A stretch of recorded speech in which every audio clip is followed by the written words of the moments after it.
see right now, without LeBron, Lakers are struggling. Let me tell you about a team I hate, all right? I know the Dallas Cowboy fan is here, so I had to make sure he knew how much I hate this team. I'm ready. I've often said that the people who run baseball, they try very hard to ruin it. I'm from Brooklyn. I don't have a problem saying it to his face. Oh, I'm from Brooklyn. Hey, get us any.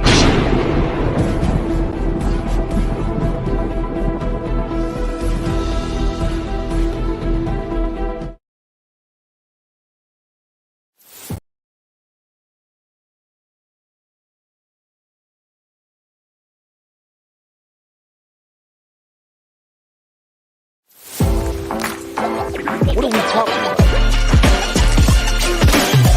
You play to win the game. You don't play to just play.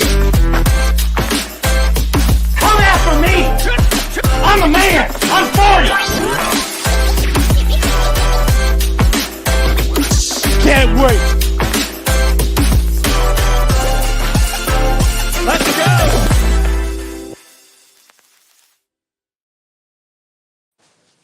All right, what's going on, everybody? It's Monday night, a little different. Usually this is Gene's part where he goes into everything since he usually hosts the show, but for this week, you got me. I'm joined by Jory. We have another person who will be coming on a little bit, so, I won't spoil their intro. Got Daniel Berry. What's going on, Daniel? So, look, if you're new to the show, you already know how it goes. We just kind of sit here, chill, and just talk about what's going on in sports. But before we get into any of that, Jory, how are you doing tonight? I'm doing all right. How about yourself? I'm good.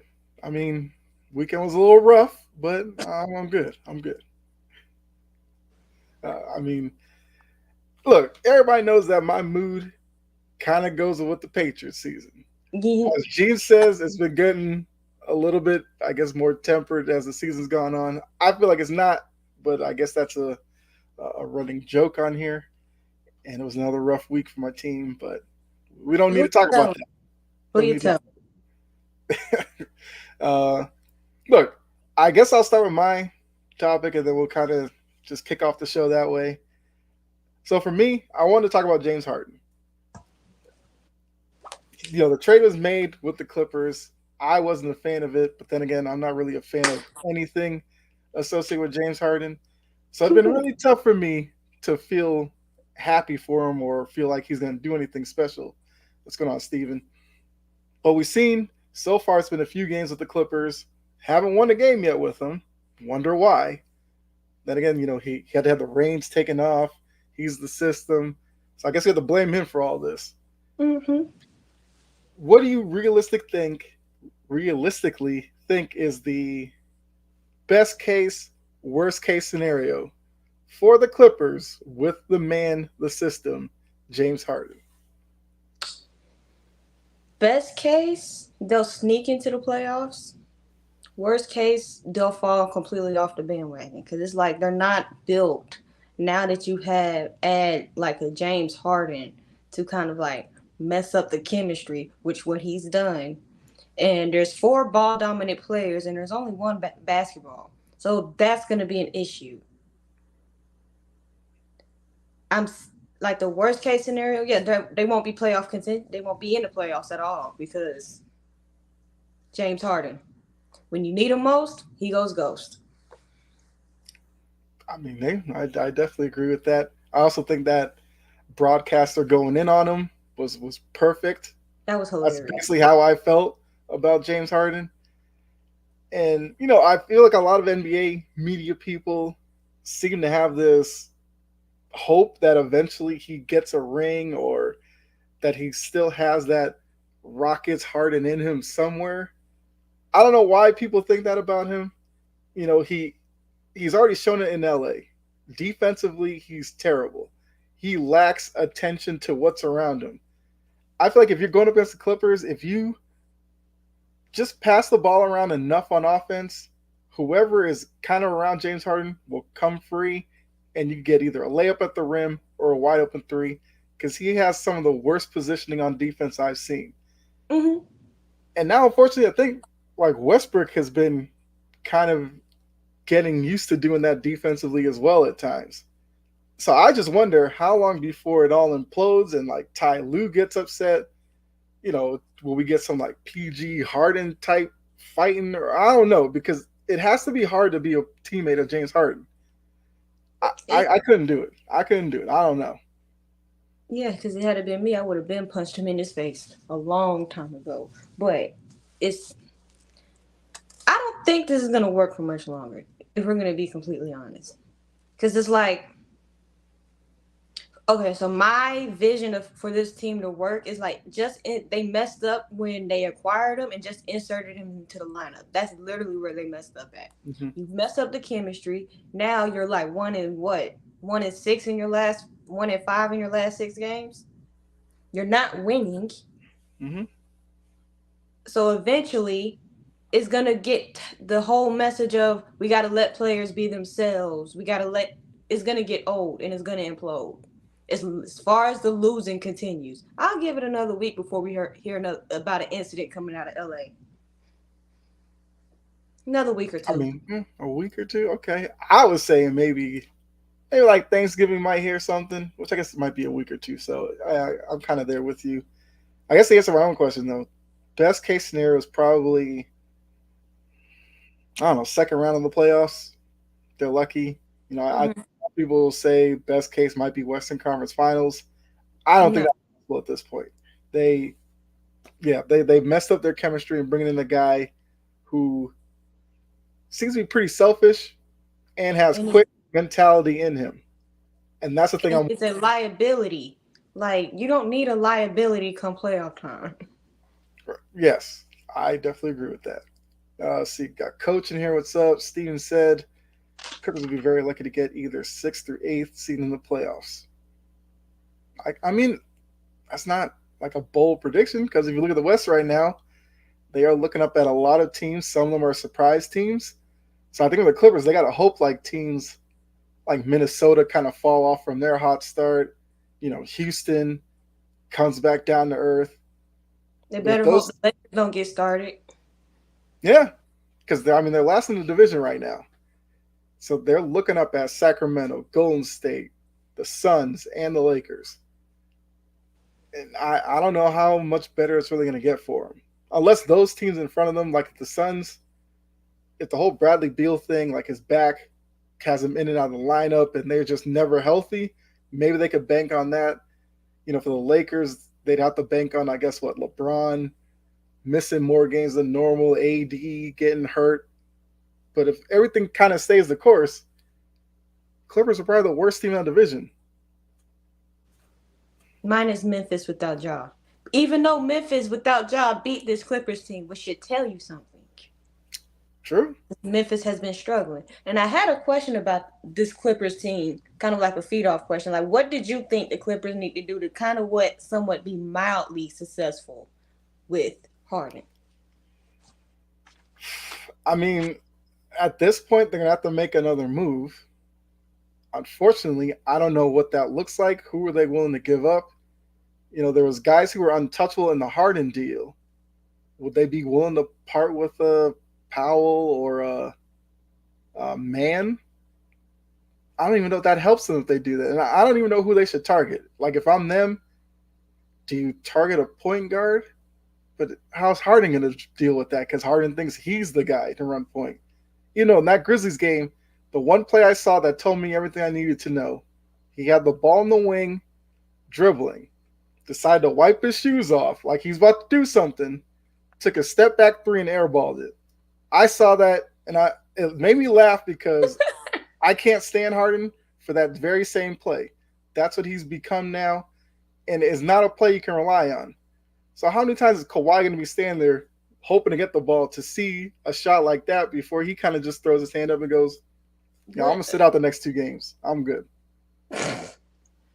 That's like my thing is like, when it comes to the Clippers, like they need to forget the egos. You can't put all 4 of them. If you're going to put all 4 of them on the court at the same time, don't start all 4 of them together. Like, you need to somebody's going to have to come off the bench. That's who that's going to be. Rotation. It's going to be Westbrook. Somebody's going to have to suck it up. They're going to make Westbrook do it. Because Westbrook is going to be the one that's probably going to be the most likely to suck it up and just take it coming off the bench because he's done it before. And it's like they need to finagle a rotation with all four of them, not just throw them out on the court when you really need to establish consistency. Because James Harden, right now, he's offensively inconsistent and he's defensively, he's never been consistent. He's just been a liability on that end because he doesn't even try on that end of the court. Yeah. Mo, let's see. I think the Harden move will end up forcing the Clippers to make another move. To be fair, as a team, the Clippers are very inconsistent on defense and relying on two wing players in their early 30s to score and play lockdown defense is a reach. So who leaves, PG or Kawhi? That's an interesting question. Part of me thinks you'd probably get more for PG because of Kawhi's injury history. Kawhi need to retire. I mean, trust me, Kawhi's not a guy who's going to be playing into his 40s. You can already tell he doesn't have that mentality. I mean, I like PG, though. Yeah, I'd probably move PG. You could probably get a little bit more for him. I mean, Steven said get Marcus Smart out of Memphis. Marcus Smart would lose his mind dealing with James Harden. Yes, he would. That would be hilarious. I wouldn't wish that on Marcus Smart would lose. Yeah, he would lose it in a week or two with James Harden. I mean, that's what Harden needs. Because then maybe he ends up quitting and they can move him. I don't know. The Clippers team, I feel like two things are going to happen with them. Like, they might win a game here this week, and maybe they go on a run and everything's fine. I think there's another couple of weeks of this kind of losing. I think it could blow up like monumentally and become the media darling story because all the little reports coming out of there will be stuff that, like Kendrick Perkins and stuff will just feast off of. Mm-hmm. And then poor Steve Ballmer's got to deal with it, even though that guy just wants to win badly. And maybe he wants to win so bad that he thinks he's getting Houston James Harden. I don't know. But, yeah. I'm glad I'm not a Clippers fan. It'd be tough, especially bringing in James Harden. Coach says anybody coming off the bench should be Russell. Westbrook is. James not going to be James Harden. Yeah. Because Westbrook, look, you can say whatever you want about Westbrook. He at least gives his all. Sometimes it gets him into trouble because he thinks he's Steph Curry when he's not. But at least you'll know you're going to get 100% effort from him most of the time. Defensively, he still has his moments where he kind of loses track. He has his lapses. Yeah, but that's all right. James Harden will quit like he's always done before he comes off the bench. He'll leave the Clippers before he comes off the bench. You know he's not coming off the bench. Problem also is, where would Harden even go at this point? I don't know what team would touch him at this point. Because he's already put it out in the air. I'm kind of difficult to deal with. When I'm not happy, I'm really hard to deal with. And I may or may not show up when you need me. Who wants to take me? Right. Like, come on now. Who's going to swipe right on that? Nobody. It's one of the best, like, career, I don't want to say, like, suicide or something like that, but just the best way to just kill your, I guess, career profile in, like, a couple off seasons. He definitely destroyed his market. Him bouncing around killing locker rooms, it's just... You've been on 5 teams in 2 years, and you don't realize that you're the problem. It's everybody else. We gave you a nice little leash when it came to Brooklyn because Kyrie was Kyrieing. Right. So we gave you we let Brooklyn slide.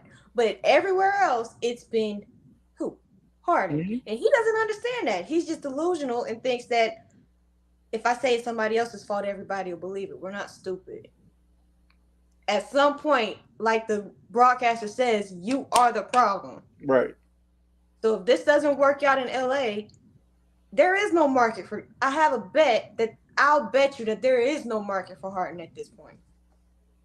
Hey, he better hit the Steph Marbury route, hit China, and become a big hit over there. He can go join Dwight in Taiwan, and they can go disappear forever. That's that. Wouldn't mind that. Coach said before James Harden comes off the bench, he'll retire. Well, hey. Please do it. That's what I'm saying. Ty Lue, do that to save your job, man. Please do it. Because Mo said Ty Lue has to do something to take control because his job is on the line. Yep. This is one of them moves that is I don't want to be dramatic and call it franchise altering, but that's exactly what it's shaping out to be. Yeah, I mean, kind of like what Mo's alluding to. If this team flames out and is not even like playing worthy, there needs to be some answers for that, and that means guys being traded, jobs being lost. Someone's got the answer for it. Whether Ty Lue becomes a scapegoat for it, or like we talked about earlier, PG or Kawhi get traded because of it. Someone's gonna have to go down because of this Harden move. I mean, Ballmer's not going to fire himself, obviously, because he's Ballmer. He's the owner. Yeah. And they open an arena next year. Like, this is a terrible way to go into that. Mm-hmm. But it's only the thing that the Clippers would do. Just ruin a team that they had built up. They had a team built up, and they ruined it. I don't know. Well, I guess maybe part of it was, Ballmer's maybe thinking Harden could be insurance for those nights when PG or Kawhi are out.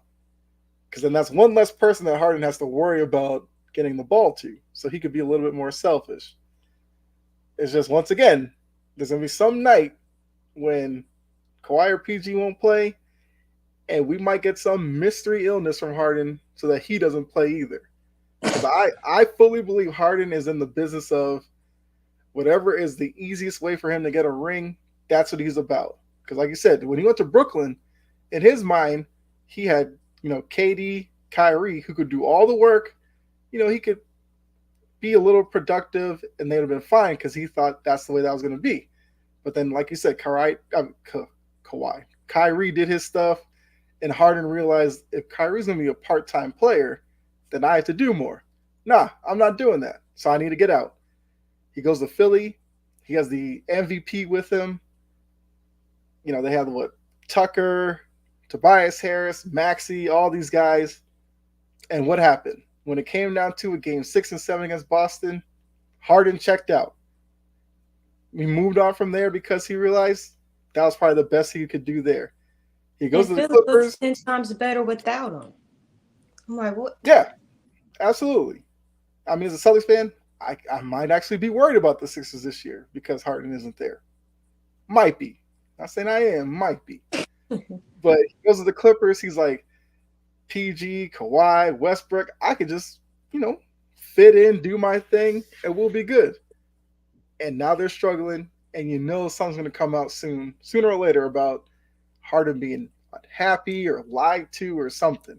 He's going to pull one of those Morey things where Morey lied to him. Even though Morey was the one person who was in his corner, which is crazy to me that he just turned on him like that. See, Mo, great point, Kyle. They're opening an arena. He needs star power to fill the seats. Yeah. And coach, but even though he went to Brooklyn, his first intention was to try to go to Philly. Rockets just traded him to Philadelphia. So they gave him and wanted to go to Brooklyn, and he's seen KD get hurt. Kyrie are not playing. Yeah. Like I said, that's the spot that I give him a pass at. But anywhere else, he's the problem. Mm-hmm. Credit White and Spark for how well they guarded him, made him quit. Yeah. I mean, I think he would have quit anyway. Because I still say they needed to win game 6. Tatum couldn't hit a bucket. I think Harden was coming off the game 5 when he had his first good performance since game 1. And they couldn't take game 6. And the minute they started game 7, he and Embiid had checked out of that series. And that's why they got blown out in game 7. Because they didn't care at that point. Mm-mm. All right. I mean, that's probably enough James Harden for now. I mean, I could roast him for 2 hours. Trust me. I sure could. I'd do that easily. But, we got some other topics we could talk about. So I'll let you go ahead with yours. And my question was considering everything that's going on with the Falcons, the Desmond Ridder situation, you have Bijan, his whole lack of usage, Arthur Smith being kind of snippy with the media, trying to do his best Mike Vrabel impersonation. Should Arthur Smith be feeling the heat a little bit at this point? I mean, that's kind of tricky because it all depends on what were your expectations for the Falcons this year. I didn't think they were that good. Luckily for them, the division, once again, around them isn't that good. So I do think that now Falcons fans were really looking at this team as a playoff team. But if you look at the quarterback position, they're just not that right now. So I would say based off of the start they had and the way that the rest of the division has lined up, if they don't make the playoffs, Arthur Smith absolutely should be on the hot seat. Because if you look at the teams in the NFC South, you could argue between, I guess the Saints, Falcons, and Bucks maybe who has the better defense. I'd probably say the Saints. But the Falcons defense, surprisingly, is not that bad. Offensively, if you just look at the weapons outside the quarterback position, you could argue the Falcons have the best group. But because of Arthur Smith wanting us to believe in Desmond Ridder, I feel like they dropped some games that maybe they would have won if he'd gone to Heineken QB4. I don't know. But it kind of seems like his stubbornness to, I don't know, not really evolve the offense in any way should put him on the hot seat because, like I said, with the rest of the division the way it is, this Falcons team should be leading the division. The fact that they're sitting 4-6, a game behind the Saints, has to reflect on Arthur Smith. Unfortunately, or fortunately, depending on how you feel about him, but yeah, I'd put him on the hot seat. I was about to say that because I'm like, the whole city wants him gone. Every Falcons fan I talk to, they are tired of Arthur Smith. Because it's like, you're leading this team into an offensive mess. Like, what are you doing? You're not using Kyle Pitts right. You're not using Bijan Robinson right. Mm-hmm. Drake London is starting to get slighted with his touches. But you want to force feed it to Jonnu Smith and whoever else? That's another thing. And I love my Titans people. I love my former Titans players. The Falcons fans are tired of Titans rejects. They're tired of them. And then you wasted time because we already knew Mariota wasn't going to take this team anywhere. Mm-hmm. You wasted time with both Mariota and Ridder when 3 or 4 games into the season, we could have concluded he ain't it. Yeah, I was done with Ridder by week 3. I was done. And then it's like you're losing winnable games. Like the Arizona game that just happened yesterday. Yeah, yesterday. You could argue that was winnable. It should have been. It should have been winnable. Mm-hmm. The game against my team, you could argue that was winnable too. Mm-hmm. So it's like, yet when people question you about your job security or whatnot, and if you're feeling it, your answering is, this is what you sign up for. No, take accountability of your mismanagement. Because your seat should be hot from Ringgold to Valdosta, from the tip of Georgia. Because it's not,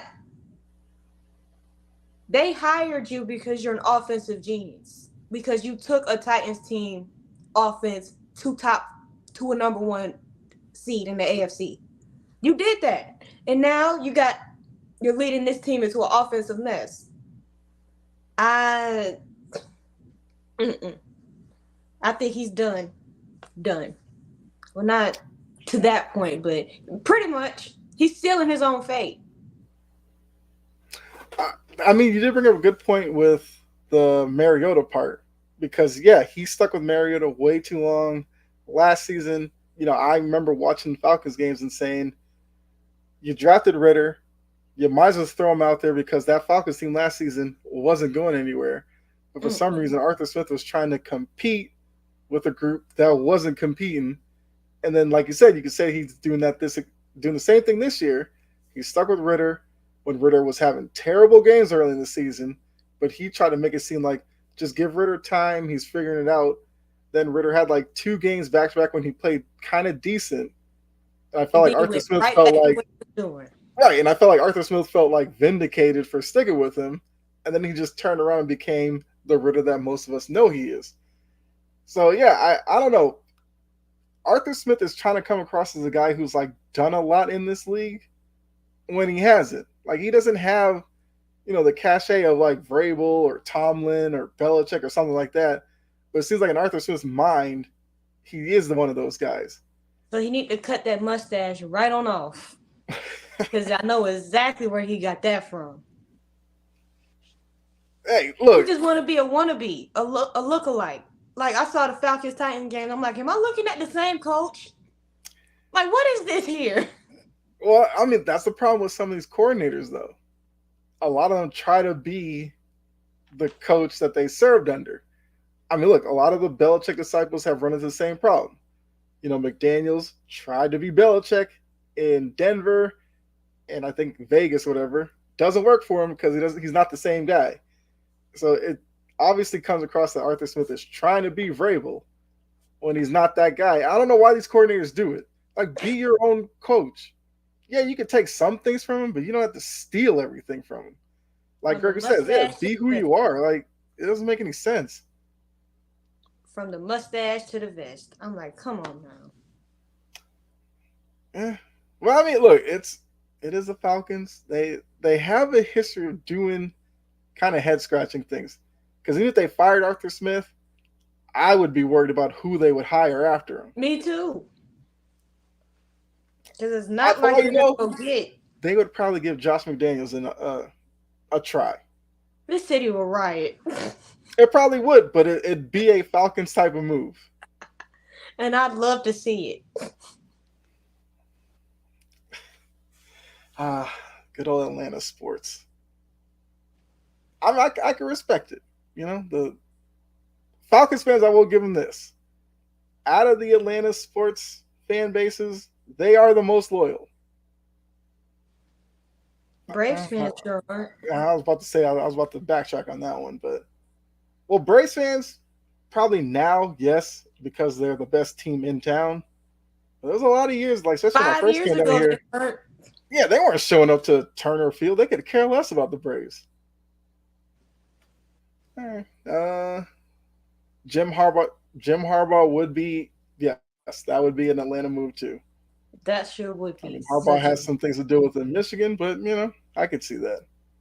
That actually would be an upgrade, to be honest with you, if they brought in Jim Harbaugh. And if they fire Arthur Smith, he got a place in Nashville to come help this offense once again. Wink, wink. You're such a good offensive coordinator. Yeah. Braves actually won something. Yeah, in Atlanta, like if you win, that gives you about a good 3-4 years of support. If you don't win within that, the fans start turning away.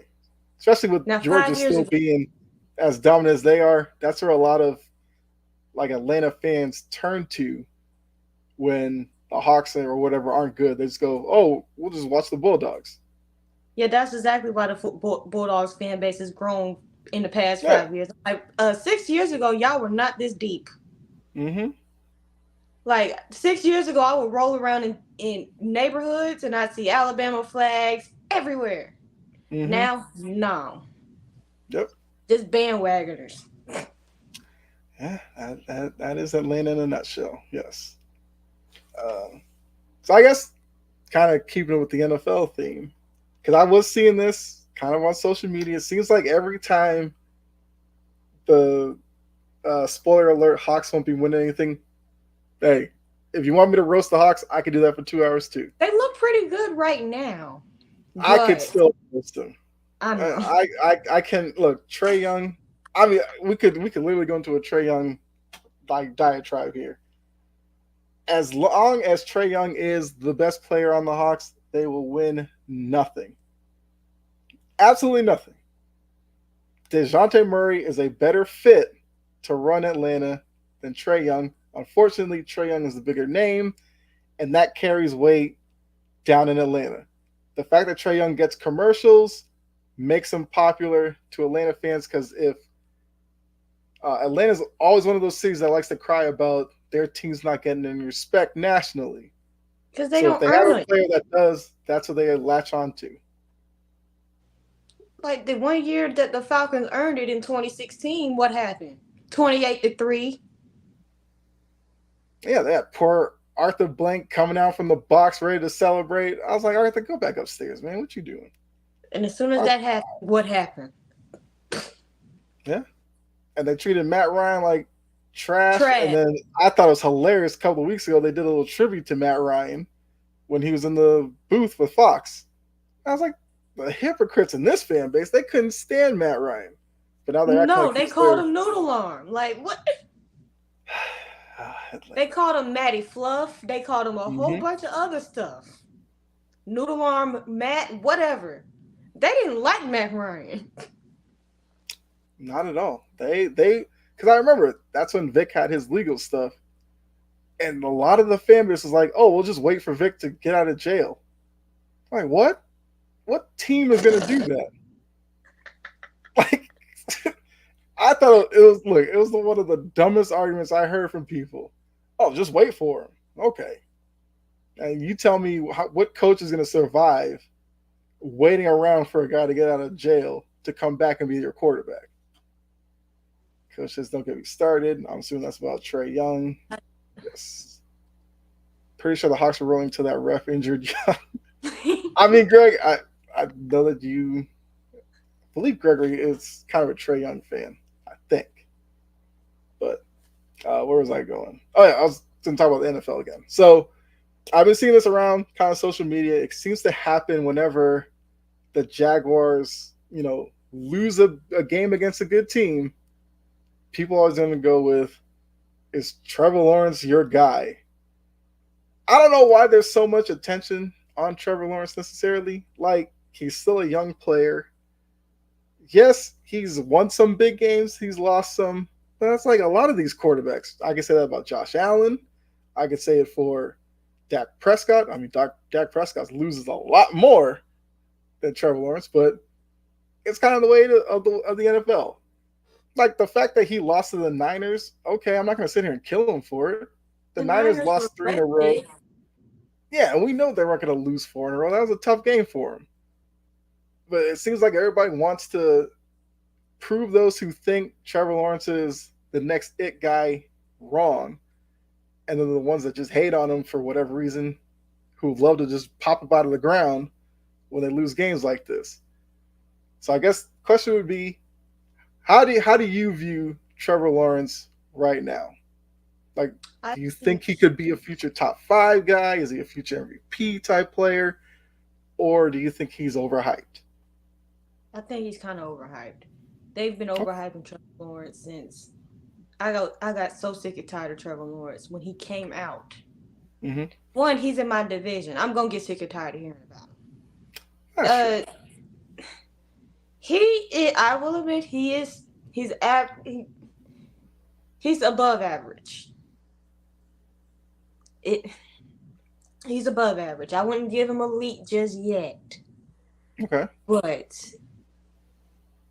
like Mo just said, time will tell. And like Dante said, he's overhyped. We got to see him twice a year. Both of our teams got to see him twice a year. The first few times he played my team, I didn't see it, if we're being completely honest. Probably because my defense put him on his butt.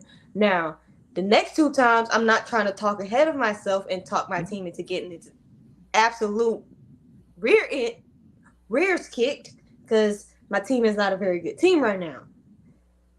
It hurt me to admit that too. That hurt. But welcome to that side of the track. I'm right there with you. My team's not good right now either. It's something you got to look in the mirror and be like, this isn't our year, and just be okay with it. I realized that like last week, but when it comes to watch this season, you rip your own team and you laugh along with everybody else. Mm-hmm. They have good pieces, but for whatever reason, they haven't wowed me. They've always just the Jags. Mm-hmm. I think it's overhyped. He still has the talent. He has the potential. He can be one of those guys. I've seen the flashes, but right now he's overhyped. Well, before we go any further, we got Chase here. How we doing tonight, ladies and gentlemen? Are we talking about the Tennessee Titans? No, we're talking about the Jags. Oh, okay. Yeah. We're talking about the Jags. The Jags are. You don't think they're the real deal, Jory? Well, mainly the Trevor Lawrence part. You don't want him to be. Because a lot of people are talking about Trevor Lawrence after the loss to the Niners and wondering if he's the guy, if he's whatever. So that's kind of what we're talking about here. Yeah, no, I've always had high praise for Trevor Lawrence. But I think that, unfortunately, just the way the Jags had handled the situation when he very first got started, I think, it kind of hindered his growth, but Doug Peterson's got him going in the right direction. Can we kick John out the barbershop? Buffalo Bills. What? No, thank you. It's just a really nice shirt that my mama bought me, sir. So, how y'all doing tonight? Good. I mean, I'm doing all right. Kind of a little session dogging on James Harden, so it was a great start to the show. Man, I missed that. Well, can we reel that Absolutely. back? I got more material on James Harden. We can definitely go back to it. Let me tell y'all something. So, being from Kansas City, we don't have a basketball team. But y'all know that I like Nick Wright. Nick Wright is my boy. And when Nick Wright used to do sports radio in Kansas City, like Nick Wright was like, yo, like as a Kansas City fan, I have adopted Oklahoma City. And I remember that. And I was like, yo, like that's my team now, Oklahoma City. So let me tell you how much I don't like James Harden because we got rid of him. We kicked James Harden to the curb, and I'm not okay with it. So anytime I get the trash on James Harden, I'm going to. I mean, it used to not be the same for West. Like as you all know, I'm a big, huge Westbrook fan, but not so much anymore. Westbrook is Dame. It's Dame for me because I'm tired of him. Dame's whole shenanigans this offseason has put a whole lot of material in. I could go in on Dame for years. I get so sick and tired of hearing Dame's name from the off season. Boy, trigger word. Mo says, "What type of car does Harden drive?" Asking for a friend, and then John Suggs says, "A Prius." If that ain't the most accurate shit I ever heard, I don't know what James Harden does drive. But if James Harden was a vehicle, it would be a Prius. Yeah, because he's only good for 50 miles per hour, and then after that, it's done. I mean, look, Harden when he was with the Thunder, I was a fan of his. He was a sixth man, kind of do a little bit of everything. That was the best formula, right? And he went off. Yeah, went off, became like a 30-point scorer, and now it's turned into this, where he thinks he can hit every three. He thinks that he deserves every foul call. It's like, I don't know, man. Like, in the middle of the game, they pass you the ball. You have a whole routine where you step back and shimmy before you shoot a three. Yeah. Like, what? Style points. Wasting time. Style points, baby. Style points. A whole routine, every shot. Yeah, I'm over him. But it's like he's getting further away from the basket because it was a couple of years ago when they took away the kind of like his normal play where he got to the rim, kicked his head back, got a foul call. They took that away from him because they cracked down on that. And it seems like he has no counter to that. So now it's just all perimeter play. That's all he can give you now. And I think that's kind of part of the reason why we're seeing him be so inconsistent and terrible right now. Kerm said, "We are fine now, better coaching, and they play the right way." Kerm, trust me, I love the Thunder now. Yeah. I'm a big SGA fan. And Giddey, I love the makeup of their team. Yeah. Obviously, they're my favorite team. But I mean, like, I think that they're in a great position now. Yeah. Obviously to go further. So yeah. Funny. The Thunder are better now. The Sixers are better now. All places James Harden went, put his fingerprint on, left. Like they're all now doing better. The Sixers, it was pretty much immediate. They got him up out of there and they went on a roll. I'm like, you were that much of a cancer to the locker room, to the whole organization, that as soon as they get up off of you, they start blowing teams out. Yeah. Just like the whole Raiders situation. They get off. fired McDaniels, and here they come, scoring 30 Yes. points. My team ain't scored 30 points in 2 years. I was like, are you serious right now? Listen, they sucked really, really bad with Josh McDaniels. Now they just suck with Josh McDaniels. But he should get it. He should be considered for the head coaching job. The way he's done a good job of leading those Raiders, because now they're dancing in the locker room and they really haven't won nothing. But it's just different. I think for that organization, for them to have like that much of a culture shock, a culture change with getting rid of McDaniels and whatnot, I agree. He should definitely get the head coaching job. But if we go back to when McDaniels was hired and Rich Pistachio took that team to the playoffs, Rich Pistachio should have gotten the head coaching job, and the Raiders elected to go a different route. It wouldn't surprise me if Mark Davis said, hey, good job, kid, but we're going in a different direction. We're going to go. He'll chase a bigger name. Yeah, we're going to go Mr. get. Bowl Cut needs to listen to his players. I don't know if that's a bowl cut. I don't know what that is. He looked like a little kid off the thing they're going to play. He looks like a Lego action. He looks like one of the old school Legos. Yeah. Go on, say. Been to plenty of barbershops. I have never seen that on the chart. So wherever he's going, it must be some special hookup.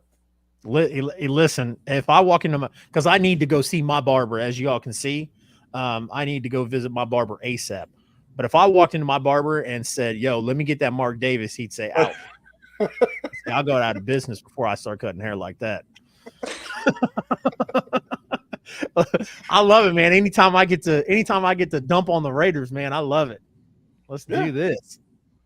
So. I mean, it's a good fan base, but some of the decisions that they made, it's just, Yes. But they haven't done anything worthwhile since I wasn't even 1 year old yet. That was 2002. Mm-hmm.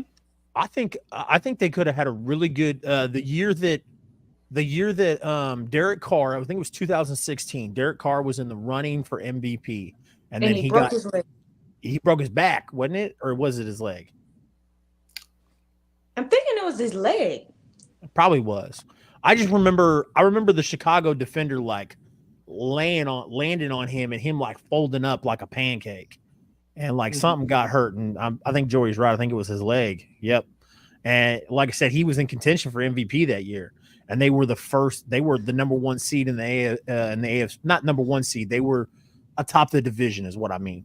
And then obviously we surpassed them when he went down, because I think they had some bum at backup. But yeah, they haven't done.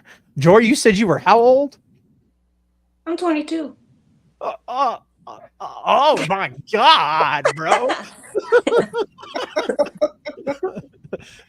So yeah, so when they last went deep in the playoffs, I was in diapers. Man, he broke his fibula. That is correct. They had Connor Cook as their backup. I remember South Carolina, right? That was a Gamecock. Was it? For some reason I was thinking Michigan State. I don't know why. He was in Michigan State because they went to the CFB playoff and Alabama steamrolled 31-0. All right, I'm just gonna shut the fuck up for the rest of this show. I can't get the injury right. I can't get the player right. He played for Michigan State. Okay, that's what coach is saying. All right. Mo said something back when we were talking about Harden. Okay. Some stars age with grace in the NBA. Harden is not one of those guys. His name is bigger than his game. Absolutely true. Because there are some players who have aged well. I would say Derrick Rose has done fine for himself. Even though he lost his athleticism, he's found a way to kind of find a niche and stay a rotation guy. Vince Carter, I thought, was really good. Aged well. Could arguably say Blake Griffin, maybe. Once he stopped jumping over keys, he became absolutely somewhat three-point shooter and kind of hustle guy, which, I gave him a lot of credit for really taking a step back. But yeah, Harden, he's not gonna last that long, I think. He's how old? 34. Harden? Yeah. Yeah. Which, I mean, the way athletes are going now, you should look at Harden and be like, oh, that guy should play into his 40s. But there's not a chance he's going to keep up with his body. He's destroyed his market to the point where he's not going to play till 40 because he's not going to get another contract with the Clippers based off of what I'm seeing for about a week. Mm-hmm. That's his last opportunity to get a big contract, which I really don't see that happening. Yeah. So he'll be done by 38. I might be optimistic because you're not going to bring him around a team of young guys because he's the worst. Because he'll be a cancer to the young. Have. And then veteran teams won't want to deal with him because they already know what he's about. Although, maybe Jerry, maybe your Lakers might take him. I feel like he went to the team that I thought he would go to. It seems like it makes the most sense. Yeah. Yeah. I mean, and here's what's crazy. Like, even after they switched owners, like, and I know the culture for the Clippers have probably changed since they switched owners and whatnot. But still, like, when people were talking about, like, yo, he's a cancer, like, I don't know what locker room he would thrive in, I immediately thought, like, the Clippers. Mm-hmm. So I think he's in his element, and I think it'll probably be a good couple of seasons before they finally go, okay, maybe this isn't panning out. Maybe we need to go, look elsewhere. But the writing on the wall is now. Sure. But I do think the fact that they're opening the arena next year probably helps them because Ballmer will at least be like, hey, got James Harden. Some fans might be like, oh, cool. Then after that honeymoon kind of period runs out, then, yeah, they might look at Harden and be like, he's not winning us anything. So why do we need to keep him? I agree. And I'll tell you exactly what they're going to do, Kyle. They're going to put a big banner of James Harden up outside of the arena, that new arena. But it's going to be James Harden from 2014 with a Clippers jersey photoshopped on him. They're not about to do it right now. That would make sense. I mean, Chase, did you have a topic or anything you wanted to throw out there? No, man. I wanted to talk about I'm a little bummed out that I'm a little bummed out that Mean Gene couldn't be with us tonight, man, because I thought, instead of bringing up a question or a topic, I figured we'd talk about like the big Monday Night Football game next week, the Super Bowl rematch.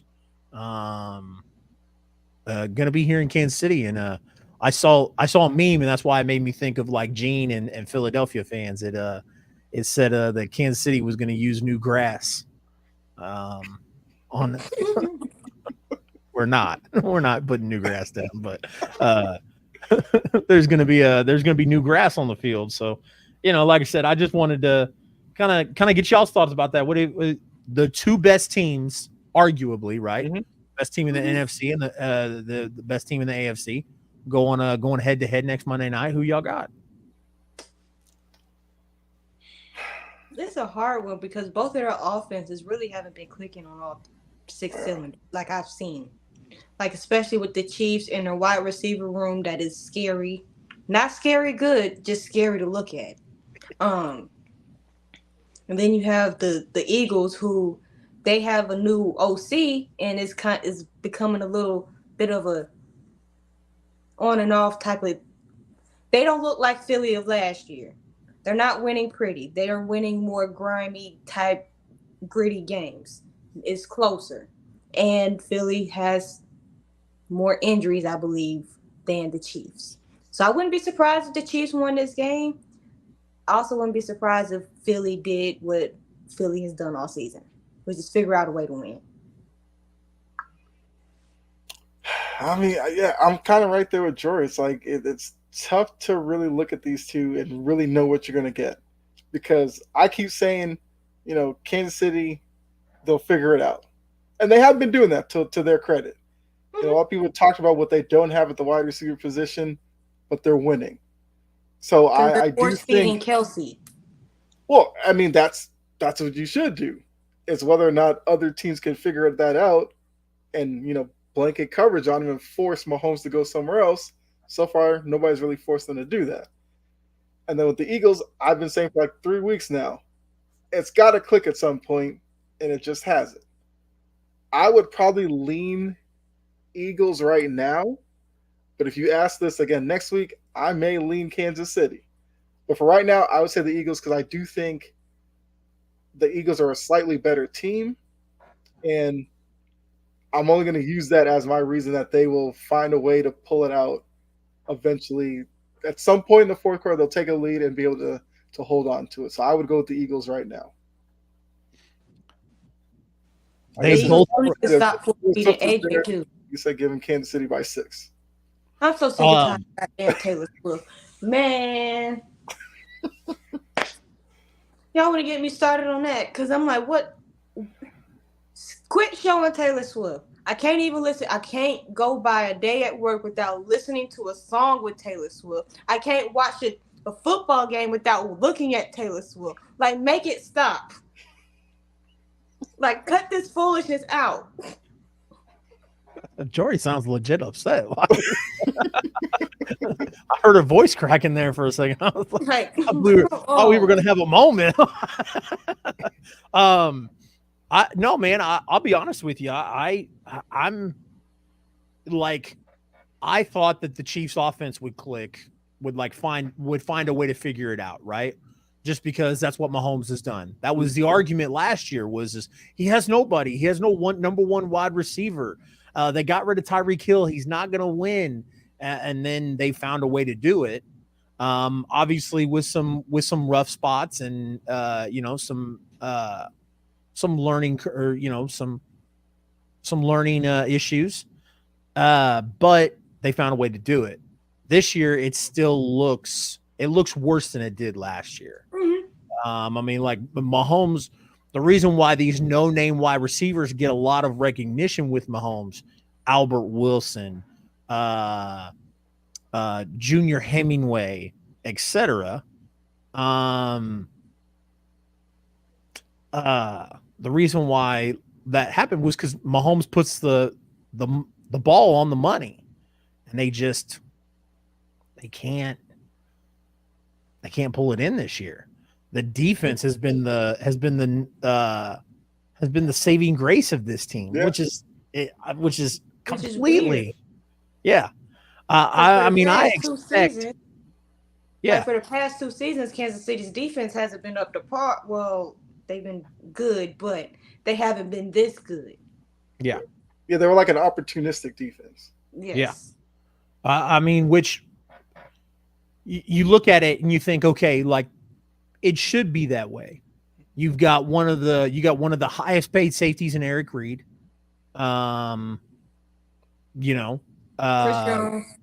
Chris Jones, one of the highest paid defensive line players. Nick Bolton got injured, but Nick Bolton is one of the best sideline to sideline inside linebackers in the NFL. You got a first round draft pick in Trent McDuffie. So you've got the talent there. It's just like Jory said, they were not. I mean, they were decent last year. They weren't like it wasn't anything to like get excited about.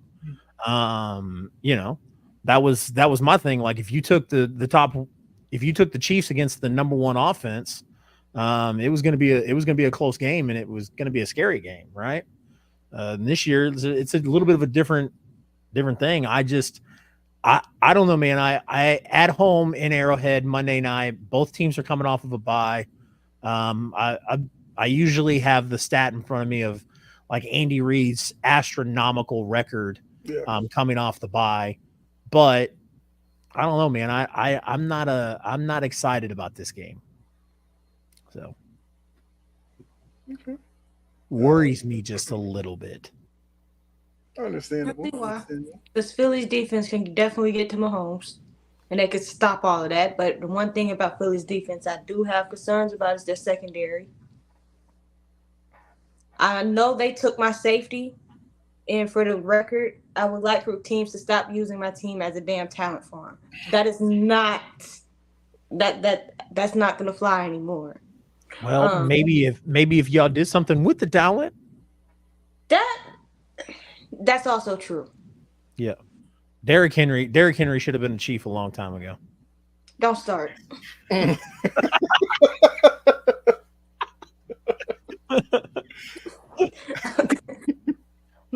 But like Philly's defense can definitely get to Mahomes, and they might be able to contain Kelsey, even though he's older and slightly bit more injury prone. But if they can contain Kelsey and their young secondaries, because their secondary has been on and off the injury report this year, I feel like Eagles, the defense will do what they're supposed to do. But like I said, the secondary that's their vulnerable point. I don't see it on the offensive line. I don't see it on the offense, even though play calling is questionable. Their really big vulnerability is their secondary right now. Especially down the middle, where that's kind of where Kelsey operates. Mm-hmm. And I think it is kind of fascinating with Kelsey, because I used to wonder about Gronk. Yeah, everybody knew Brady was going to Gronk. It was like nobody could stop it. And same thing with Mahomes. It's like any tough situation, Mahomes is going to throw to Sky Moore or Rice or something. He's looking for Kelsey. How these defenses haven't keyed in on that, I'll never know. But it kind of speaks to the greatness of the pairing of the two. So I do think it a few times. Well, yeah, I mean, good defenses have a way to slow them down, yes. But I don't know. It's going to be a great game. I can't wait for it. Especially with both of them coming off a bye, you probably figure maybe you might see the best of both teams finally, and maybe have a better idea of what these two teams will be going forward. Because in the AFC, look, everybody was on Baltimore up until this past week when they completely imploded in the second half against Cleveland. It did make my Sunday a little better. Wait. That made my Sunday so much better, and I had a rough Sunday. Pause. Are we talking about the Baltimore Ravens? Mm-hmm. Mm-hmm. Are we talking about the Baltimore Ravens blowing a lead, giving a game up in the second half? Yeah. Okay. I just wanted to make Lamar sure. Not playing well in the second half. I just wanted to make sure, because it didn't surprise me, but okay. A lot of the NFL talk had been Lamar's your MVP favorite. The Ravens are the best team in the AFC, and I'm just like, as soon as they started saying that, here we go.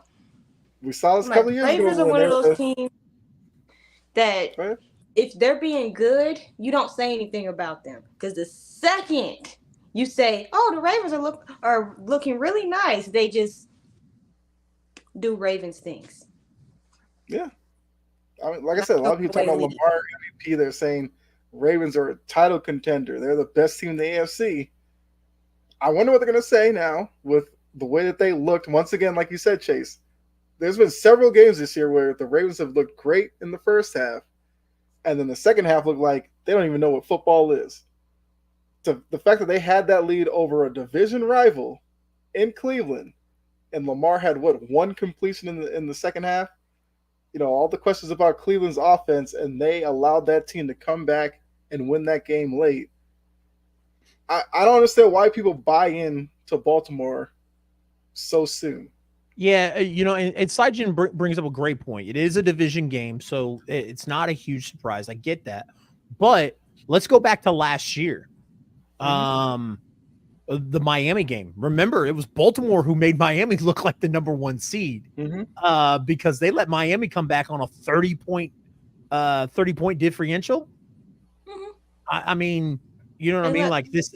That's why I reacted the way I did, is because everybody acts shocked that happened to Baltimore. Mm-hmm. Yes, it's a division game, but this is not something out of the norm with Baltimore.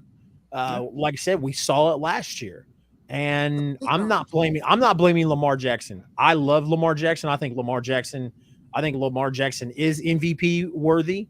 I think that he is MVP caliber. I think he deserves the money he got, etc. I'm not going to say it, but if you look at the Baltimore Ravens and what they've done, and you look at some of the things, if you kind of point to some of those things about the Baltimore Ravens, hint, hint, head coach, John Harbaugh has a history of letting his foot off the gas, so to speak, or not letting it off the gas, but just kind of not adjusting. Thank you. Thank you. I'm sure that you could go back and watch a few Sunday morning drives last year, and Gene and I both agreeing that it is a habit of, it's a habit of John Harbrough's to do these things, Yeah. to not adjust. Because if And you it's look crazy to at think it, that a team built off the running game is so bad at holding leads. You would think if you get up 2 scores with that run game and Lamar's ability to run, Yeah. they should be one of the best teams with a lead. But for some reason, like you said, Harbaugh loves to become ultra conservative and ultra predictable, which leads to them losing these leads late. So I don't know. it's on track. 2019 playoff game, didn't adjust. 2020, whole bunch of games, choking away leads, didn't adjust. Last year, choking away leads, didn't adjust. It's a pattern. I've said this since 2020 that Harbaugh needs to go. Because at some point, this is not Lamar's fault. Yeah, I don't. I'm using I'm bringing up Harborough because, like I said, we've had these discussions before.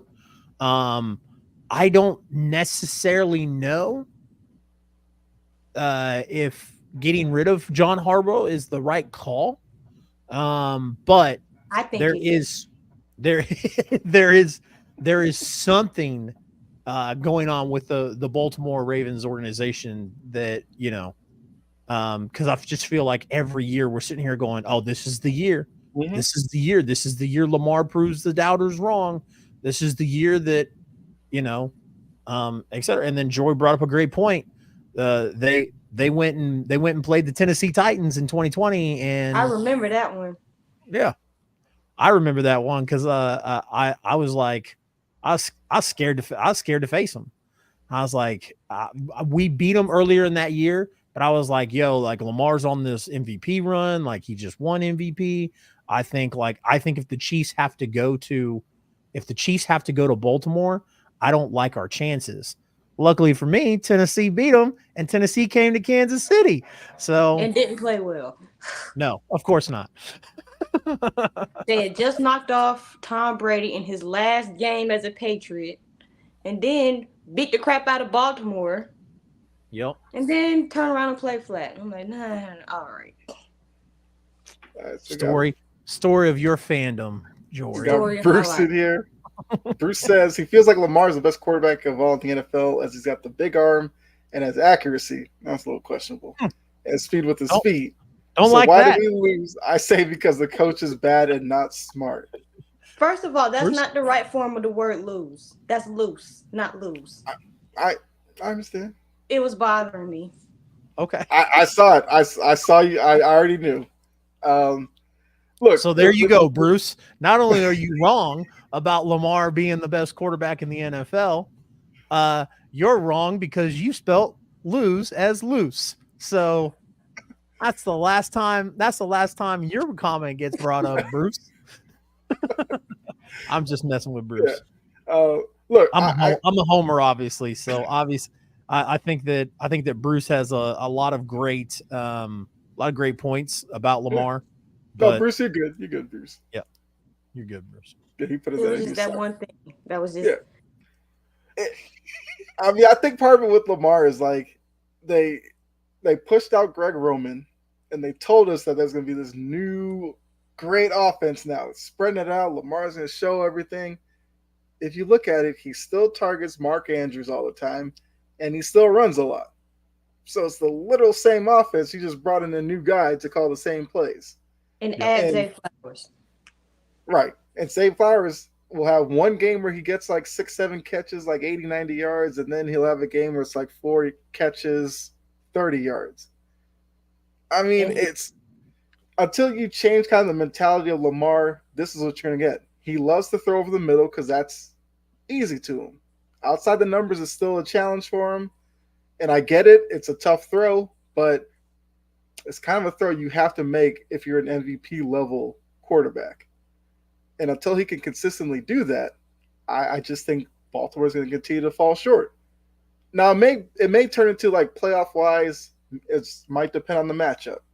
Maybe they get lucky and get the right path to get to a Super Bowl. I just wouldn't bank on that. I'll tell you what. In my opinion, I think that the Baltimore Ravens, because I agree, I think that they've always been a running team, and I think that it's very good, or I think it would be beneficial for them to kind of open that up. Yeah. If I was the Baltimore Ravens, I would have called the Kansas City Chiefs and said, "Hey, let's make a trade for Clyde Edwards-Helaire to add some depth and add somebody who can not only run the ball but can catch open passes in the open field, can do a lot of those screen passes, a lot of those dump off passes." That's what I would have done. They were going to go get a running back, but the running back that they were going to get was going to really literally make me blow my top. So we're not going to mention that type of trade rumor. They were going to go get him. Were they coming after Derek? They were. I heard that on ESPN. Yeah. And if that had happened, I promise you I would have blown up the group chat and I probably would have lost my top. I will say, Bruce talking about Harbaugh and maybe not being the best coach. I witnessed it in the playoff game against the Patriots when they had a couple of leads of double digits and lost it. And all Harbaugh did that whole game was complain about the formation. He swore it was illegal, which it never was, because then the very next year, Harbaugh was using some of the same formations in their games. So I'm not a Harbaugh guy. I think he complains way too much. Can't stand him. But I get it. Baltimore seems to love him. He'll probably never lose his job there. I just feel like Baltimore. I think it would take a. Baltimore and Pittsburgh love that stability. It'll take a lot for them to make coaching changes, which I can respect it, but absolutely. I mean, so if you think of it, you think of it like this. I mean, both of those coaches are always in playoff contention. They're always above 500. Mm-hmm. Why would you fire them? Why? I mean, we saw how that worked out. Do you remember the North Turner and Marty Schottenheimer? Yeah. In San Diego, Los Angeles for the Chargers. Mm-hmm. Both situations. I mean, like Marty was great for the Chargers, and the Chargers said, "Nah, we're gonna move on." North Turner consistently in the playoffs, consistently winning the division, and then they just said, you know what? We're just gonna move on. Mm-hmm. And it's that like had to be before my time, because I don't remember none of it. Yeah, it was before your time. Mm-hmm. It was before your time. Yeah, you didn't get to see Marty. I think we found Jordan's burner account. I don't. I mean, look. Bruce. Look, Bruce loves him some Lamar. I get it, but I don't know, because I feel like Jordan likes Harbaugh. Bruce is not in on Harbaugh. Nah. Jordan Closet hates Harbaugh. That's why he had to make that burner account right here to let us know how much he doesn't like Harbaugh. Hey, it could be. I mean, Bruce says, "Wish we could get Tomlin." I mean, a lot of teams wish they could have Tomlin. Yeah. If Pittsburgh were dumb enough to move on from Tomlin, he would get a job the very next day. Yeah. No question. That's why when them Patriots fans was trying to poach my coach, I'm like, leave Vrabel alone. I mean, leave him alone. They just want Vrabel to come back home. That's all it is. No. Y'all got Belichick, remember? Belichick just signed an extension. Y'all straight. It's all right. You can change the wording on that. He can move upstairs. It's all good. Look, look, when it comes, well, he could keep that as his main job. Doing the both jobs is probably what's hurting him the most, but it is what it is. I'm fine with Belichick. Look, I'm not one of the like arrogant Patriots fans that feel like if we're not Super Bowl contenders, then you gotta like clean house. I'm fine with the 20 plus years of them dominating. It's been 3 years without it, and people are acting like they don't know what to do in Boston. Every organization's gone through this. It was just our time to. That's where I'm at.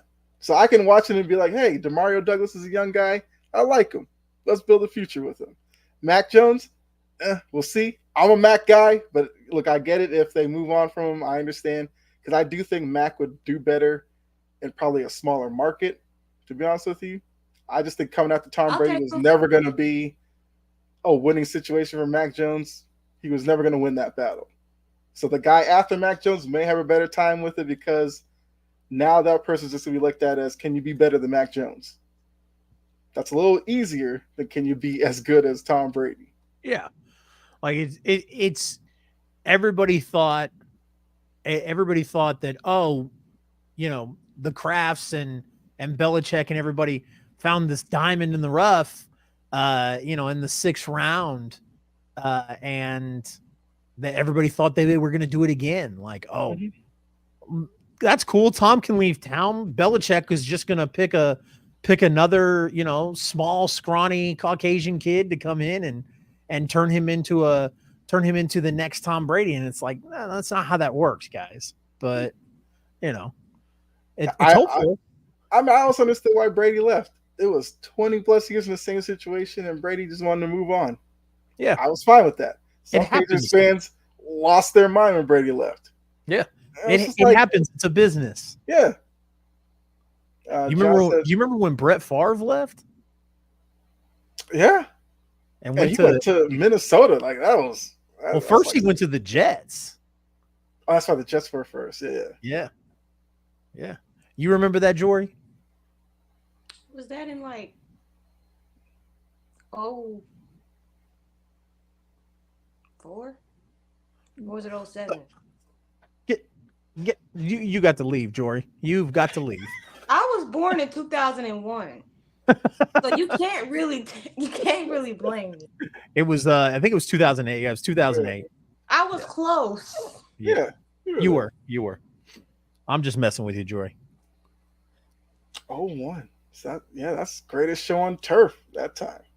Yeah. So yeah, you I was getting ready to ask you if you were old enough, Kyle, but I forgot that you're. Yeah. I've been around, man. Been around.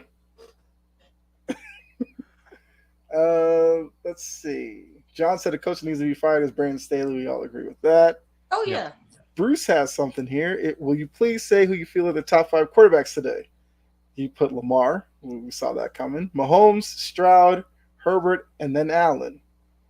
But not this year as he's playing bad so far. If not Allen, maybe Tua. So I guess he's asking us who our top 5 quarterbacks are. It's Mahomes. Discredit that. Mahomes. It's Mahomes. I mean, looking at Bruce's list, the names I'd argue with are Allen, of course. He said he'd probably throw Tua in there. Tua's had kind of a rough couple of weeks, but I probably Tua's got a big arm. But I don't know if I'd put him in the top 5. Stroud is playing like one. It's whether or not you would want to put a rookie up there so early. Yeah. But I'm not mad at that if you have I'm Stroud. Not mad at Herbert is very divisive as well. A lot of people kind of put him as Lawrence, maybe overhyped, and some think he's a really good quarterback in a terrible situation with a bad coach. They don't have a bad coach in Jacksonville, so whoever thinks that is just wrong. No, I mean like, Herbert. Yeah. Oh. But that's what they did. That's what they did with Lawrence when Lawrence had Urban Meyer. Yeah. In that case, it was true. Mm-hmm. It was very true. And in that case for Justin Herbert, it's true. Yeah. Yes. Man, I don't know. Yeah, I wouldn't put Geno in top 5. I would not put Geno Smith in the top 5. I don't know. Holmes, Stroud, Howell, Goff. Howell's not top 5. Sam Howell's an interesting case though because he does look really good. Yeah, maybe that's because Eric Bieniemy has been scheming and he's getting these yards because he's throwing these. Because he looks good, but the Commanders are one of those teams that if you pick them, they're gonna lose. The day you don't pick them, they're gonna win. It's like a box of chocolates. You never know what you're gonna get. Yeah. That's what the Commanders are. Top 5. Man. Yeah. Oh, that's a good question. Do you know what's crazy?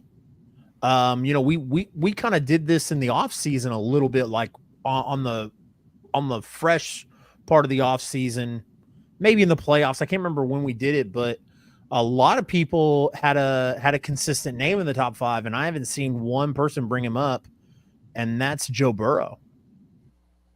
Oof. He done played his way back into. Burrow's in my top. He's fine. So I'll give Mahomes, Burrow. I'm looking at the comments of like everybody has mentioned, and that's what's crazy is like how many people. He's healthy. He's coming back to form. He's got to get his spot back soon. So surprised someone hasn't said Dak. I'm not. And I'm not dogging. I mean, I'm a Cowboy hater. I despise the Cowboys. I lived in Dallas for 5 years. And Cowboys fans don't care if you're an Eagles fan or not. I think I got made fun of more for being a Chiefs fan in Dallas than I would have if I'd have been an Eagles fan.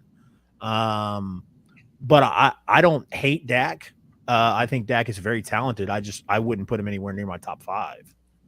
So he's too inconsistent for that. Yeah. Like, what do we like? Dak? He's an interesting case because it's like he plays.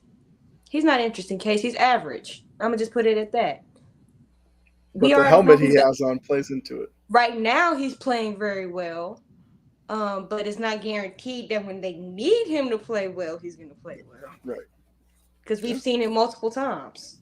And just because he got that one game this year where he played well, where he was not the reason why they lost that game, does not discredit all the other failures. One game does not discredit everything else that we've seen Dak do. Mm-hmm.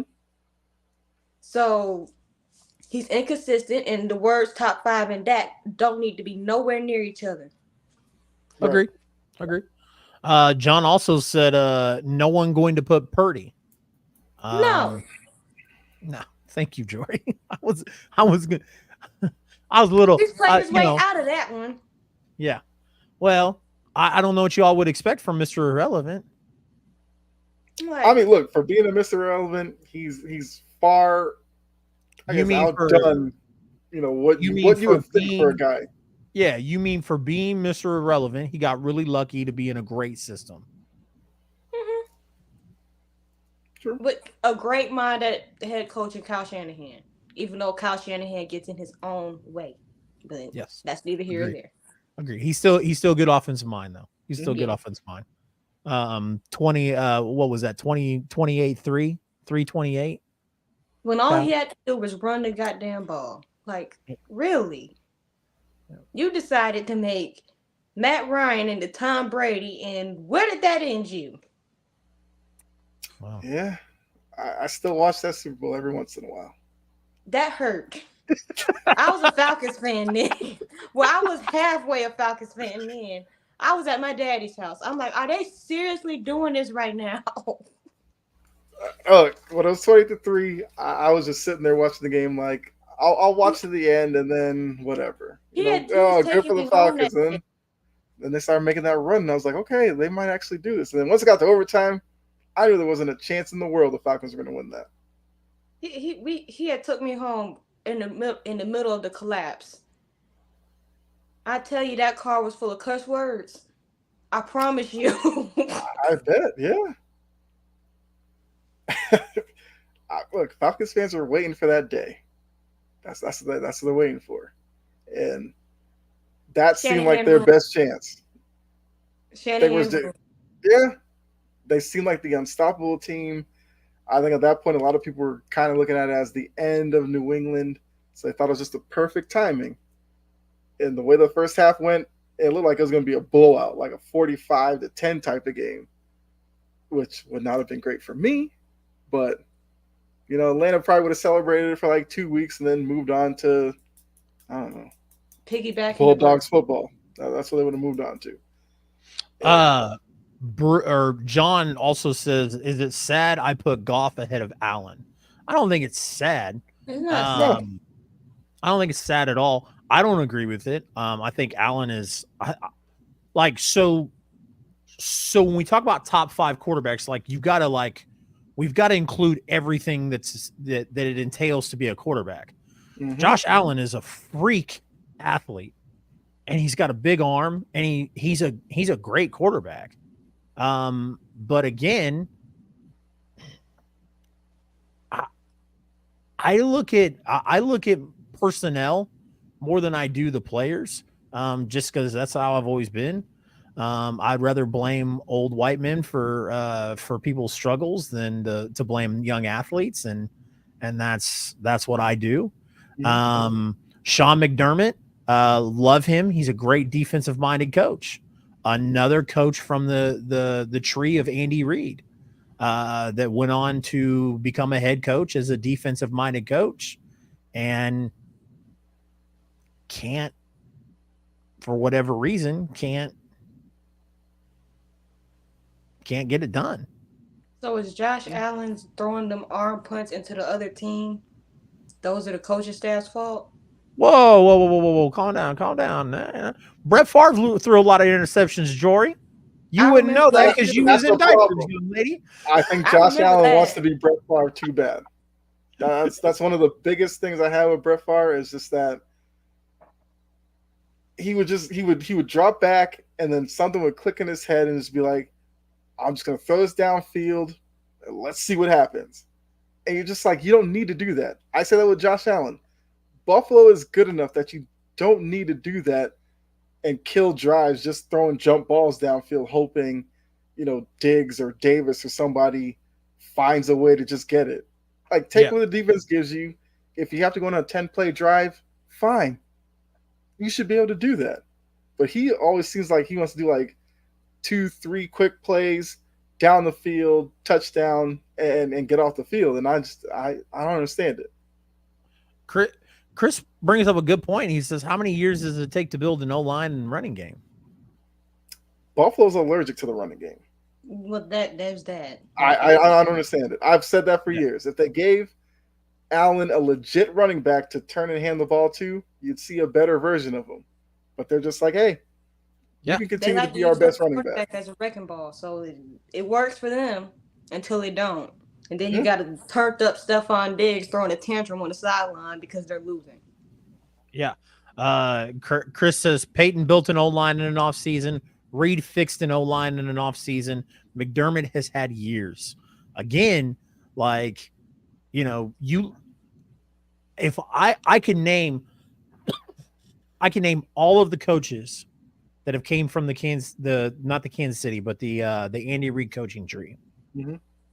The only one to go on and be successful, Doug Peterson. Sean McDermott, Ron Rivera. Who was Tampa Bay's defensive coordinator? And then Todd Bowles. That's actually a good point. Yeah. There's a lot of that, and don't get me wrong, like, because I've got receipts, y'all. I 1,000% was talking mad smack when Eric Bieniemy was not getting a head coaching job, but there was a lot of talk when Eric Bieniemy was not getting the head coaching job because of the history of Andy Reid's coaching tree. Matt Nagy goes to Chicago. All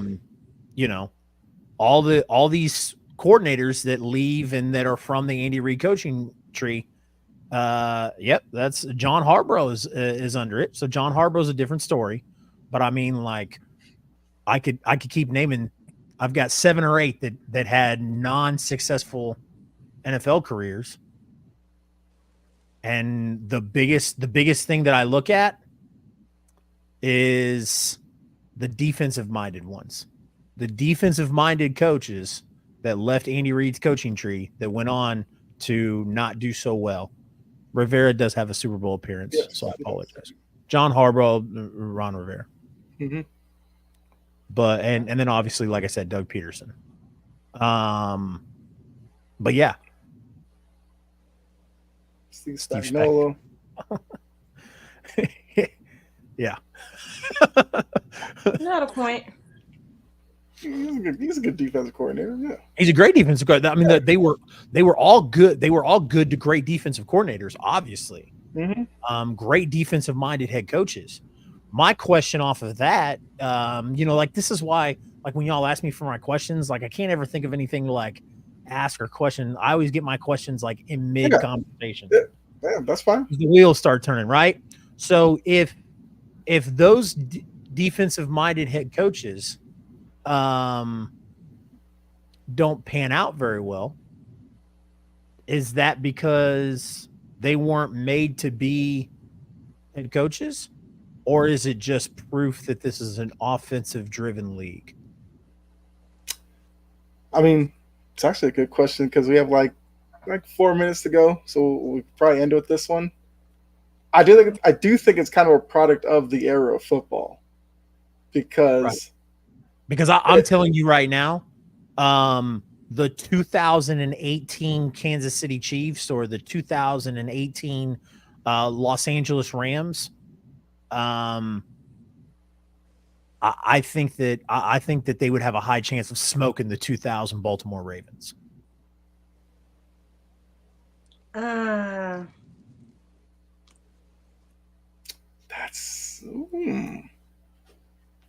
That's what I might have to think about. That's interesting. I mean, that 2000 Baltimore team was basically handoff to Jamal Lewis and punt or field goal and hope the defense turns you over. Yeah.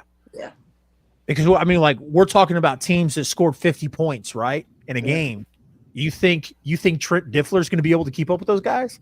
Like, yeah, Ray Lewis would knock you out a few times, but you're still looking at teams that put up 50 points. Well, all those rules to protect. Yeah, the rules are different. Too, the rules are different. That's what I'm saying. If you took the 2000 Baltimore Ravens and brought them into 2018 to play against the Patrick Mahomes Kansas City Chiefs with Tyreek Hill and Kareem Hunt and Travis Kelce and all that whole squad, or the Rams, those guys are scoring 50 points, and you think that Trent Diffler is going to be able to keep up with that? Nah, man, that's no way. Yeah, I mean, some would translate like Ed Reed. Ed Reed would translate then and today. Yeah. He'd fit perfectly today. Yeah, I mean, Ray Lewis being out in coverage.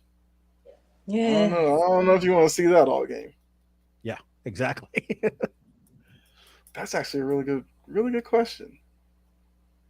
Like defensive line, they'd be fine because D linemen. It'll all depend on the offensive line you're going up against. So they'd probably do well, but yeah, that linebacker crew would probably get exposed in pass coverage. And Chris said Randy Moss Patriots. The Randy Moss Patriots. I mean, like they were ahead of their time. You took Randy Moss and the Patriots. I mean, obviously, you take that 2007 or 2008 New England Patriots team and put them in today. That's when I really hate Patriots. Exactly. That's when we all hated them. That's when everybody did. Yeah. Yeah. And I got to walk around and just not care. Live it up. My team was just winning all the time. Yeah. Well, look, I mean, we got 30 seconds left. So, great conversation once again. I mean, like I said, Chase, Gene should be back next week. So I guess we could kind of revisit the Kansas City, Philly angle. Oh, yeah, that's right. It'll be right before game time. Yeah, it'll be right before the kickoff. So we can revisit it then. Appreciate everybody who was in the chat. Bruce, John, Chris, Coach, Mo, everybody from early in the show. I guess before we get out of here, you guys have anything you want to say? Go ahead. If not, we'll kind of just have a nice night. Okay. Make peace, not war. That's the perfect way to end it. So until next week, make sure you're back here 6:30 for more cheap seats. We're out of here. Enjoy the rest of your night. And I guess enjoy the game tonight as well. We're gone.